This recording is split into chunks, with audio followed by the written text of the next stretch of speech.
Hi friends, today I'm going to share with you 10 things that are going to change your life. I had poor sleep my entire life, and I just logged what is potentially the best sleep score in human history, 8 months of perfect sleep.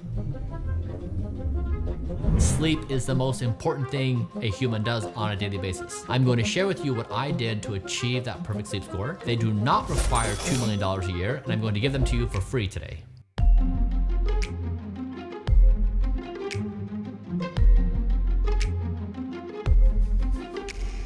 All right, what I've done to make this easy for you is I've listed out the 10 levels and 7 days of the week. So tape this on the bathroom mirror or in your bedroom and put a star by each day you accomplish a task.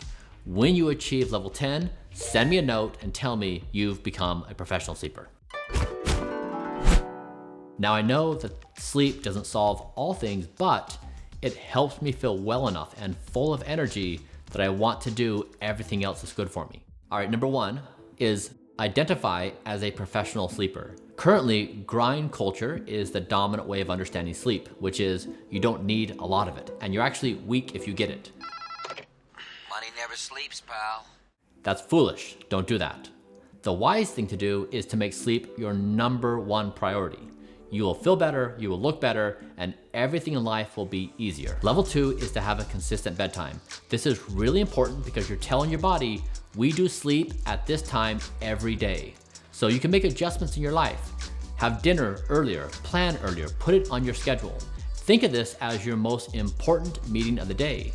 When you show up to work on time or have meetings with your friends, if you're even 5 minutes late, you apologize. Don't disappoint yourself and show up on time. In my family, when bedtime arrives, Talmadge and I will stop whatever we're doing and run to our bedtimes. We do this tongue in cheek, it's funny because we're saying to each other, we respect bedtime in this family. We know we're going to be better family members with each other if we get our sleep. For my bedtime, I've chosen 8:30. I love the morning time, especially the 4 hours of time I have all by myself. No one's calling me, no one's messaging me. I have it all to myself. So I really like to go to bed at 8:30, then I have the morning wide open. That said, you do you. If you're a night owl and you prefer to go to bed later, that's okay. Just choose your bedtime and be consistent. Level 3 is have a wind down routine. I know from personal experience that when I go to bed and I'm thinking about the day's problems or some opportunity, anything that's on my mind, if my head hits a pillow all night long, I'll just think about it. So what I do now is sleep Bryan enters the equation 30 to 60 minutes before bedtime. And if an incoming thought says, oh, you should be worried about this, or you should think about that, Sleep Bryan says, thank you for suggestion, sleep mode is now engaged.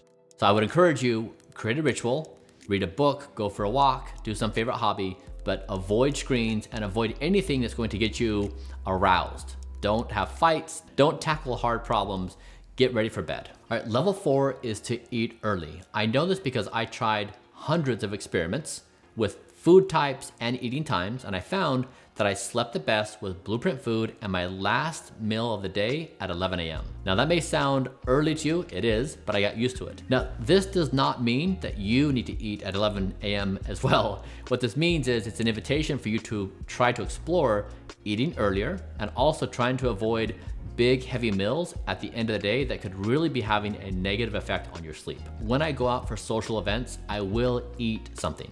Sometimes I try to find a light food like steamed vegetables or something like that, because having a plate in front of me with food makes everyone feel comfortable. If I don't have it, then everyone's like, why are you not eating? And it's a whole thing. So I really try to blend in to avoid creating chaos in social situations. All right, level 5 is hopefully an obvious one. You want to avoid stimulants or anything that's going to disrupt your sleep. That includes alcohol and caffeine. I know personally, if I drink any alcohol in the latter part of the day, my deep sleep is going to be about 80% less. It just decimates my sleep. So I now have no alcohol.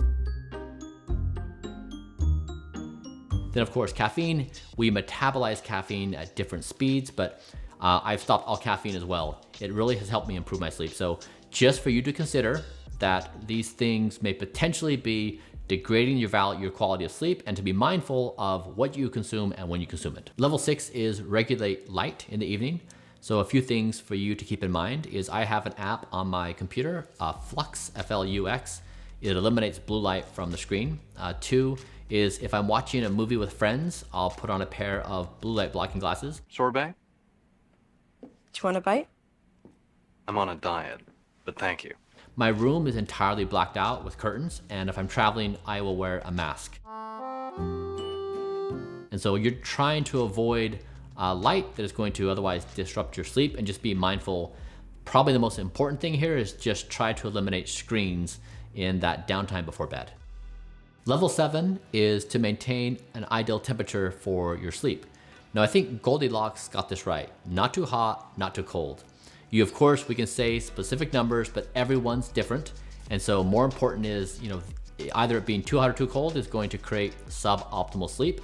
And there's also considerations with a partner and other members in the family. So just be mindful that you don't want to be in either one of the extremes. So for my own personal temperature control, I use an 8 sleep mattress. And during my deep sleep, it's down to 71 Fahrenheit. And then during my REM, it's up to 73. Consider changing your thermostat or aircon settings, experimenting with different types of bedding, and opening doors for increased airflow. Level 8 is creating a peaceful sleep environment for you, for your family, for your children. Now I have 3 kids. If I could travel back in time, I would sit everyone down and say, we are a sleep family. And here are the rules of how we do sleep. We go to bed on time. We never get up at night. We never wake anyone up unless we feel like our life is being threatened. You're doing them a favor, and you're setting them up with good habits that will endure throughout their life. But also other things. One of my neighbors has barking dogs. So I called her, and she was more than willing to say, I understand your bedtime is at 8:30, so after 8:30, I will make sure they're in the home, in their kettles. Very considerate. So you can do things with neighbors, with partners, with friends. Don't feel shy in asking. Oftentimes it makes a better environment for everybody. Now, one more thing to mention is for my sleep environment, I do nothing in my bedroom except for sleep. I don't read in there, I don't watch movies, I don't hang out. It's for sleep, because I'm telling my body, when you get into this position, your objective is sleep. And if you're doing things all day, then your body can get confused. So it's really important to have a dedicated sleep environment.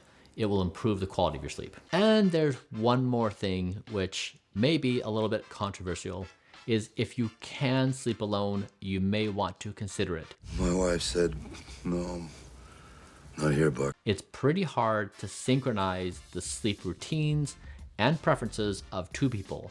And there can be a lot of wake events between the 2. So if it's a possibility and you can have that conversation, you may want to strongly consider sleeping independently, because it may yield higher quality sleep for both of you. Level 9 is light. The first thing I do in the morning, I wake up around 5:30 naturally every day, is I turn on 10,000 lux, and I do that for a few minutes. It tells my body, you're awake, the day's beginning. It helps with mood, it helps with energy.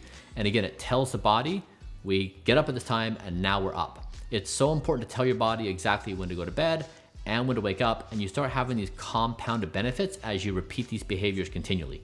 I think that's why, in large part, I was able to achieve an 8-month perfect sleep score, is I was able to tune my body so well that it knew exactly what to expect every single day. Now, if you don't wake up at 5 or 5:30, or you have a preference to go outside, please do so. The sunlight is great. I too enjoy the sunlight. I typically try to avoid the times of day between 10 a.m. and 4 p.m.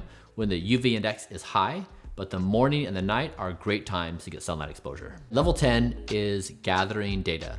Now, I would have put this at number 1, but it does cost money, and I've been mindful of trying to put everything that's free ahead of it. But data has been the most important thing I've done. It's helped me create intuitions and knowledge about what improves my sleep and what worsens it. My main tool for tracking sleep is my Whoop band, which tracks how much sleep I got each night, the quality of that sleep, and how much I exerted myself each day. Just to put this in context, imagine you're training for a 1-mile race.